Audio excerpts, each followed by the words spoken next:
Olá! Na aula de hoje vamos falar sobre a Guerra Fria. Ela vai ocorrer após o fim da Segunda Guerra Mundial, onde o mundo se encontrava dividido. De um lado, o capitalismo, liderado pelos Estados Unidos, e do outro, o socialismo, liderado pela União Soviética. Nesse período, acordos foram feitos entre os vencedores, que em 1945 ocorreu a Conferência de Yalta, na União Soviética, com a presença de Churchill, da Inglaterra, Roosevelt, dos Estados Unidos e Stalin, da União Soviética. Esta conferência, ela concordou em ceder parte da Polônia, a Tchecoslováquia, a Hungria, a Romênia e a Bulgária para os soviéticos. Também, em 17 de julho de 1945, ocorreu a Conferência de Potsdam, em Berlim, capital da Alemanha, onde os aliados tomaram uma série de medidas, como a destruição de símbolos, livros e monumentos nazistas, a criação do Tribunal de Nuremberg e a divisão da Alemanha em 4 setores: estadunidense, soviético, inglês e francês. A capital também ficou dividida entre os vencedores. Também ocorreu a Conferência de São Francisco, nos Estados Unidos, lideradas por 5 chefes de nações que estavam preocupados com a paz mundial. Então, eles aprovaram a Carta das Nações Unidas, que originaria a ONU, Organização das Nações Unidas. E ela tinha e tem, como principais objetivos manter a paz, a segurança internacional, desenvolver relações amistosas entre as nações, promover o respeito aos direitos humanos, entre outros. A ONU, ela conta com vários órgãos principais. Dentre eles está o Conselho de Segurança, que conta com 15 membros. 10 deles são eleitos para um mandato de 2 anos. E 5 são permanentes, que são China, Estados Unidos, França, Rússia e o Reino Unido. Tem a Assembleia Geral, que é formada por 193 países, e a função deles é debater temas relacionados à segurança, à paz e justiça. Tem também o Conselho Econômico e Social, que é composto por vários membros, como a Unesco, que é Organização das Nações Unidas para a Educação, Ciências e Cultura. Tem a FAO, que é Organizações das Nações Unidas para a Agricultura e Alimentação. Tem o UNICEF, Fundos das Nações Unidas para a Infância. Tem a OMS, que é a Organização Mundial de Saúde. Tem o FMI, que é o Fundo Monetário Internacional. Tem também o BIRD, que é o Banco Internacional para a Reconstrução e Desenvolvimento, conhecido como Banco Mundial. Em 1948, representantes reunidos na ONU redigiram um documento, a Declaração Universal dos Direitos Humanos. Conheça alguns de seus principais artigos. O artigo 1 cita: todos os seres humanos nascem livres. No artigo 3, todo ser humano tem direito à vida, à liberdade e à segurança pessoal. O artigo 4, ninguém será mantido em escravidão ou servidão. O artigo 5, ninguém será submetido à escravidão, à tortura, nem a tratamentos ou castigos cruel, desumanos ou degradante.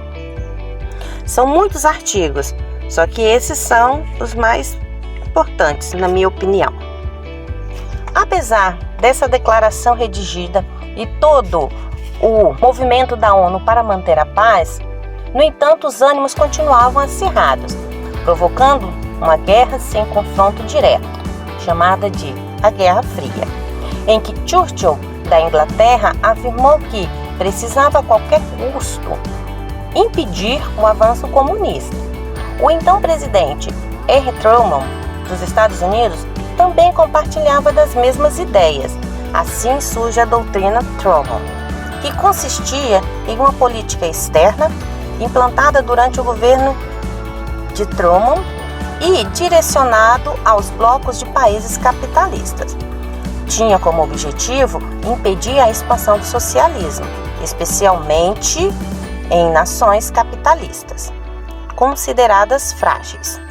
Isso influenciou fortemente as relações entre os Estados Unidos e também a América Latina. Ao perceber que partidos comunistas da Itália, Inglaterra e da França vinham crescendo, o governo americano também implantou o Plano Marshall, que também consistia em um plano de ajuda econômica aos países capitalistas da Europa.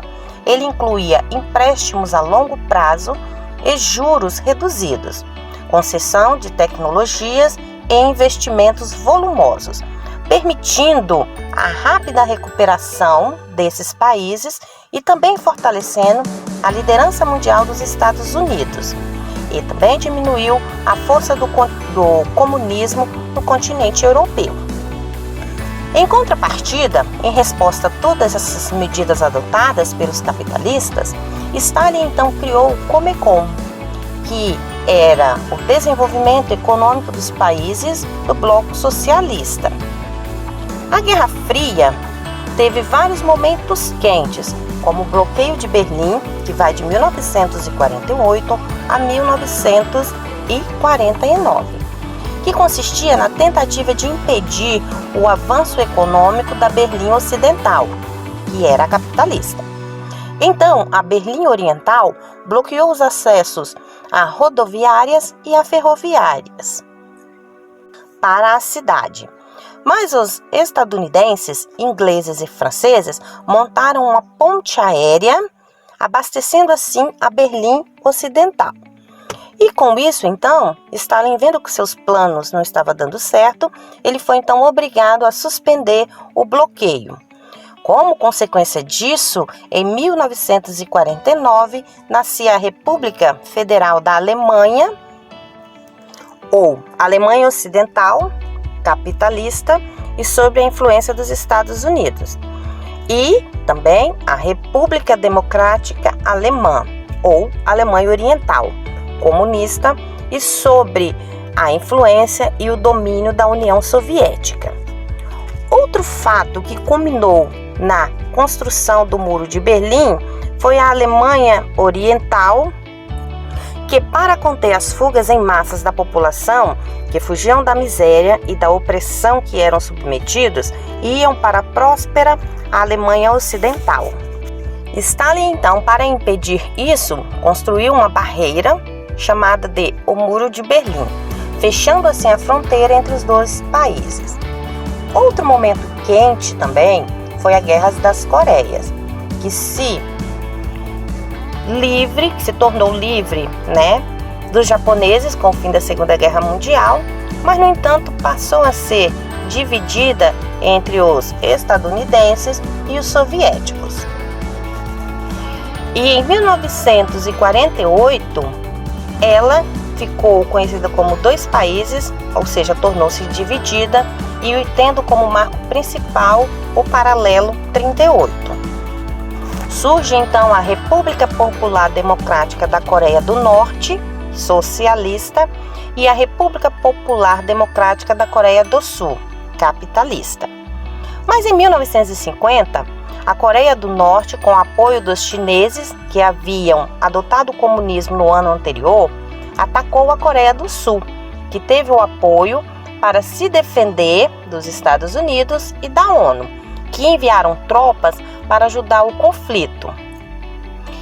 Isso durou 3 anos e só acabou quando então foi assinado o Armistício de Panmunjom, que confirmou a divisão das Coreias entre Coreia do Sul e Coreia do Norte.